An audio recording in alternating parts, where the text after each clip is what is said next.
Since 2015, unprecedented movement has been sweeping courts around the world. Groups of young plaintiffs, some as young as 7, are suing the governments for their inaction on tackling climate change. For example, in the winter of 2018, 25 young Colombians, including indigenous youths, sued the government for failing to reduce deforestation in the Amazon and fall short on climate promises.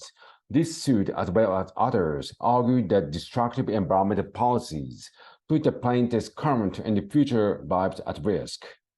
Climate inaction violates their basic human rights, specifically the right to a healthy environment, health, food, and water.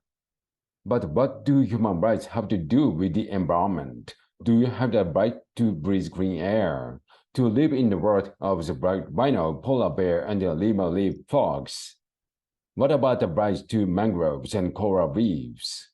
The first international document to outline human rights was adopted by the newly formed United Nations in 1948, against the backdrop of 2 world wars marked by countless atrocities and barbaric acts. This document, known as the Universal Declaration of Human Rights, or UDHR, described the inherent freedom that belong to all people no matter who they are or where they live, and which can be granted or revoked. It establishes a right like a freedom of thought, political liberties like a right to a fair trial, and socioeconomic and cultural rights like the right to adequate housing and health care.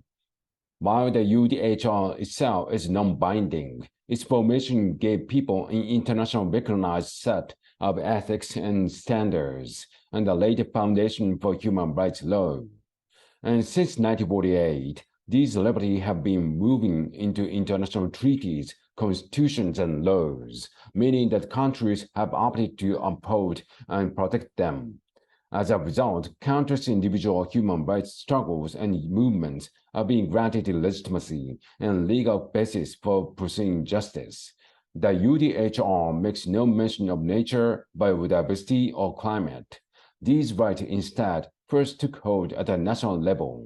Many countries within the Global South, often influenced by indigenous laws and worldviews, incorporated the right to a healthy environment into the constitutions and the regional treaties. Soon, human rights advocates were calling on the rest of the world, the United Nations, to recognize the right as well. Many argue that the very principle of UDHR depends on the access to healthy ecosystems. Each year, millions of people die from air and water pollution. Declining pollinator populations threaten basic food security, and the loss of the coastal habitats has left millions exposed to greater risks from destructive floods and hurricanes. Protecting this right is more urgent now than ever before. Climate change is causing more frequent heat waves, longer droughts, and more destructive wildfires. Without rapid and significant change, the planet is at risk of mass extinction, which could wipe out a quarter of the world's biodiversity by 2100. Such losses to natural ecosystem will likely have disastrous knock-on effects, further threatening food supplies, destroying livelihoods, and leaving humanity more vulnerable to disease.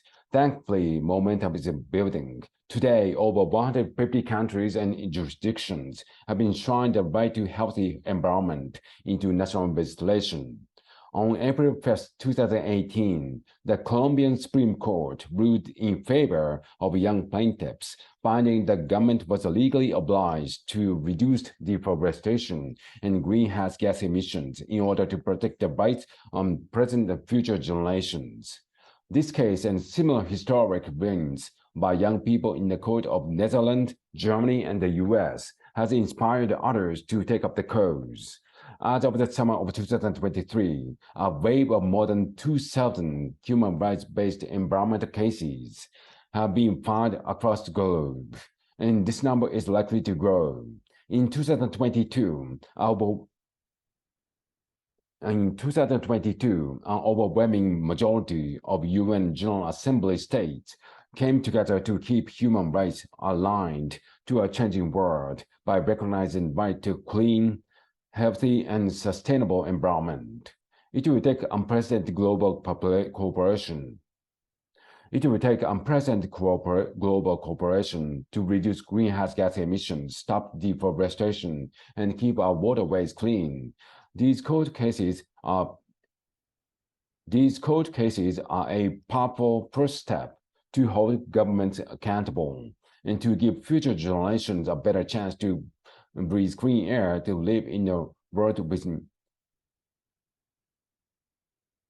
and to give future generations a better chance to breathe clean air and live in a world with white rhinos, polar bears, and coral reefs for years to come.